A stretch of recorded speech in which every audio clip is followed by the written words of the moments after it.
The most important thing you need to lead is not your few, it's actually you. That's why as an SGL, your job goes beyond your scheduled meetings. It goes beyond bowling outings and Starbucks conversations. It goes beyond emailing parents. It's about the example you are showing them through your own life. Because your few have front row seats to your life.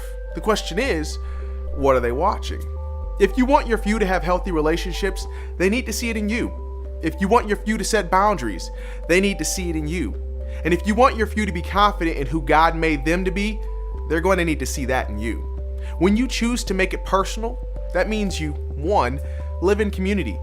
I know what you're thinking, and no, your small group of 3-year-olds does not count as your community.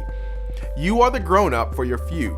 You can share appropriate pieces of your life at appropriate times, but your few cannot be expected to fuel you in the way your own small group can.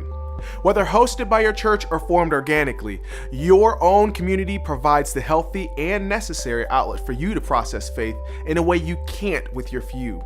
The small group you have formed with your few is for them. The community you live in with your peers is for you. 2. Set priorities. One of the best things you can do for your few and for yourself is to make your priorities clear. They need to see what you value, and when they see the way you prioritize your life, it might even inspire your few to think about their own priorities. Now, this should be a no-brainer. Since you're investing in your few to help them grow spiritually, you should also be invested in your own continual spiritual growth. No matter the age of your few, this is true.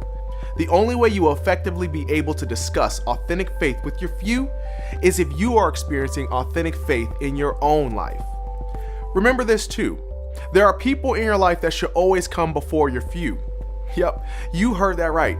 Your few should be priorities, but not the priority. This is your chance to model healthy relationships for your few.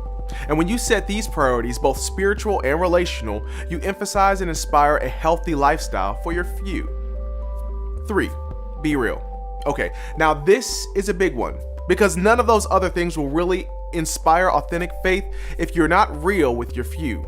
Be real.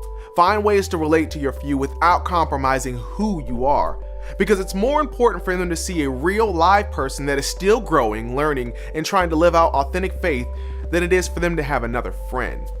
When you lead small, you have time and margin to live in community, set priorities, and be real. That's why the best way to make it personal is to lead small.